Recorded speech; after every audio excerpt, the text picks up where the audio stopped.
All right, guys, we're back for a couple more examples today. Yesterday, we talked about how to divide decimals. And really, what we did is we took some examples where it was like 37 divided by 2. We talked about how we can write that as an improper fraction, 37 halves. The first number, not just the biggest number, the first number always goes on top, and the second number always goes on bottom. So this number would be 37 halves. 37 halves is greater than 1. And then we know our answer is going to be bigger than 1 whole. We ended up dividing it and saying 37 divided by 2, top number again. Top number goes on the inside. Top number always goes on the inside. We said 2 goes into 3 once. That would be 2, bring down the 7. So we end up subtracting, get 17. So that'd be 8, 16. We got here, we said if we get a remainder, instead of doing 18 and a half with our pinwheel, we're going to add a decimal point, a 0, bring it down, and keep going until we don't get any more remainders. So we want to get it where our remainder is 0. 2 goes into 10 5 times. That would be 10. Subtract, I get 0. Last thing we did was we brought up our decimal point. So we got 18.5, which again, we talked about how that should make sense because 18.5 or 18 and 5 tenths is the same as 18 and 1/2. Today, we're going to talk about what do we do when we're dividing by a 2-digit divisor. So what I mean when I say that is they're going to be basically the same types of questions, except we're going to have 2 digits in our second number. So the first example I want to do is 408 divided by 48. Again, our first number is always going to go first. So we write 408 over our second number, our divisor, which is 48. This is an improper fraction, which means it's going to be bigger than 1. Our answer is going to be bigger than 1. Which number always goes on the inside? Our top number. So we'd say 408 on the inside, 48 on the outside. And then we just divide like normal. So I like doing these little tick marks when we do our division. 48 cannot go into 4. 48 cannot go into 4D. So now we have to see how many times does 48 go into 408. There's lots of strategies we could talk about. We can use front-end estimation. We can use just trial and error. I say just go ahead and do some trial and error if you're not sure. What I mean when I say that is if you don't know how many times 48 goes into 408, just guess something and then try it out to the side. Hey, maybe it's 48 times 7. I don't know. 8 times 7 is 56. Carry the 5. 7 times 4 is 28. Plus 5 is 33. I get 336 when I want to get 408. I'm a little bit too low. So I'm not going to erase that because I might need it later. I'm going to do 48 times 8. See what this gets. 8 times 8 is 64. Carry the 6. 8 times 4 is 32 plus 38. Get 384. That's going to be the number that I can't because I won't be able to do it. And I could try 48 times 9, but I know that's going to be too big. So I'm going to put an 8 here. I subtract, I get 384. Now just subtract carefully. 4, this is going to end up being this is a 10. Okay, so I get 24. Same as yesterday. I have a remainder. I'm not going to make my I'm not going to make my mixed number. What I'm going to do instead is I'm going to add a decimal point and then a 0 and bring it down and keep going. So now I need to figure out how many times 48 go into 240. 48 is about 50. So how many times does 50 go into 240? We could say 4 times, 5 times. It's going to be something around 4 or 5. So I'm going to do 48 times 5. That would be 40. This is 24. Nailed it. So on my first try, I got it. So this is going to be a 5. This is going to be 240. Subtract nothing.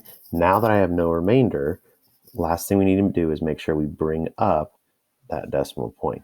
So we get 008.5, or in other words, when we write this, we could say 8 and 5 tenths for our answer. And if you were to look back here, when we did if we would have done the pinwheel, it would have been 8 and our remainder right here was 24. 8 and 24, 48. And then if I simplified this and I divided it all the way, I could divide it by 24, but I'd go all the way back down to 8.5. And 8.5 is the same as 8 and 5 tenths. They're equivalent. All right, we're going to do one more example. Let's use, I did purple, red, sure, green, why not?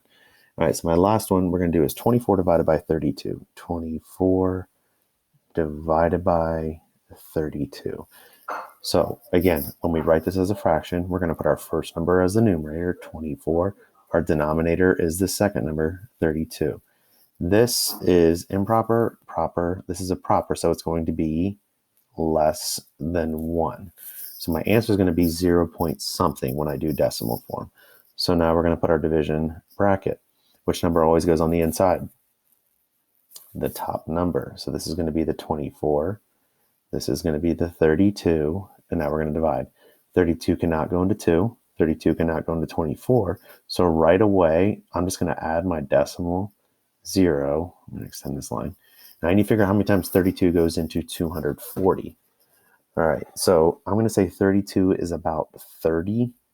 30 can go, or 3 can go into 24 about 8 times. So if I tried 32 times 8, I'm going to be close. 2 times 8 is 16, carry the 1, it's 25. That's too big. So I need to do 32 times 7. So I'm going to try 32 times 7. 14, carry the 1, we get 224. That's going to be my number, even though you can't really read it. Whatever. So my number is 7. And this is going to be 224. Very sloppy.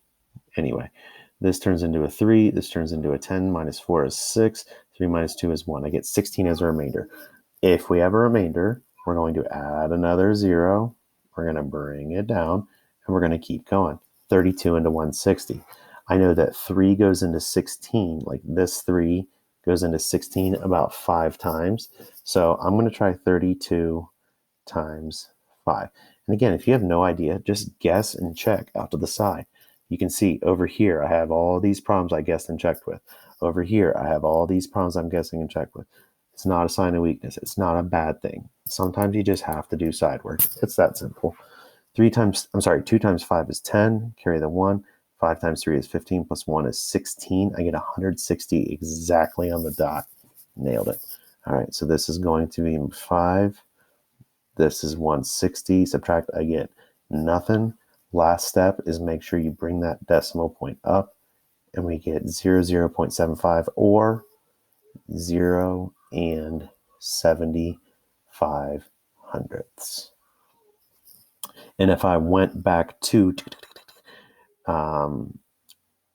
earlier, it was 24/30 seconds. Sorry, I lost my train of thought. 24/30 seconds. We can simplify that by 8 over 8. That would give me 3/4. That's a sloppy 3. That doesn't even look like a 3. It looks like a 5. Well, whatever. It's 3/4. And 3/4, we could either do that division problem, 3 divided by 4, and you would end up getting 0.75. Or you could think of it like money. Like 3/4 of a dollar would be 3/4, and that would be 75 cents, which is the same as we're getting for our answers.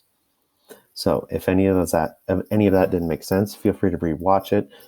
Ask me questions if you have them on every day at 10 o'clock and 3 o'clock. Again, just let me know if you need anything. All right.